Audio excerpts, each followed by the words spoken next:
birth, this isn't just about money. There are medical reasons. He happens to be suffering from an incurable illness. You can do that by proxy. He doesn't want to. He wants a partner, a legal spouse. Why? That's his prerogative, his privacy. Do you seek to invade that too? All right, I have heard the arguments. Let me take an hour and I will decide. You have no idea what you'll be stirring up. All right. All right, look. I do find this union to be primarily based on money. I also agree with Mr. Pinard. This is the exact kind of exploitation the Christian right and others feared. But I also recognize people marry for all sorts of reasons. It's not the government's place to ask why. Mr. Pinard, there are many gays who marry heterosexuals. Also gays who marry gays of the opposite sex because they want to start a family, be co-parents. Nothing to do with romantic love. I hardly think you believe the government should step in and stop that. Same-sex unions are legal in Massachusetts. Your motion for an injunction is denied.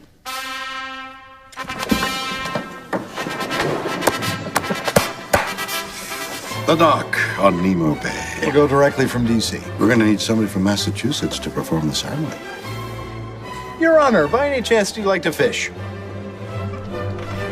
Oh yay, oh yay, oh yay. All persons having business before the Honorable... Do you think they remember Court of the us? United States How could they not? are admonished to draw near and Look at Ginsburg. Court of Canal City. Does the woman not want? God save the United States. The woman's in heat. Clarence looks like he wants you to, Denny.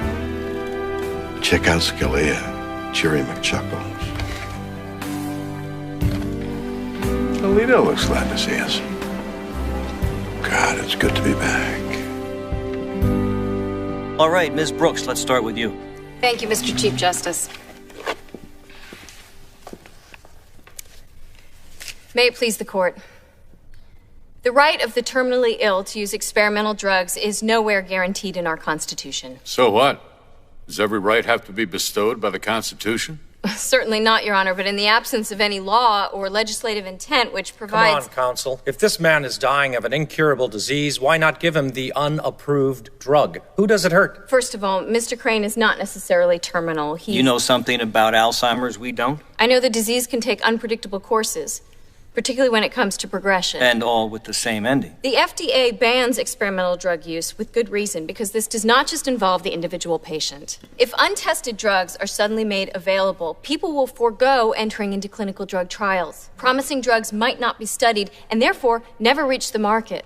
That hurts. Over 5 million people have Alzheimer's. Something tells me we'd have plenty of subjects for clinical trials. With all due respect, Justice Scalia, if people can simply buy the drug, they won't choose to enter into a clinical study where they could risk getting a placebo. Why shouldn't a person have a right to medical self-defense? This court rejected that right in marijuana cases where there were other treatments available. We let women abort viable fetuses to protect their own lives. A person may shoot an attacker dead in self-defense.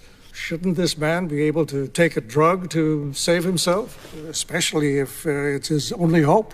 No. First of all, dying people are willing to assume any risk, including taking dangerous, untested drugs which could kill them sooner. But again, what's the downside? The downside is clinical trials get shortchanged, interfered with. The safety and efficacy of these drugs is at stake, not to mention millions of lives. My grandmother has Alzheimer's. She's one of those 5 million people. She sits at home, waiting for a cure, desperate for FDA approval, which could very well be delayed by letting...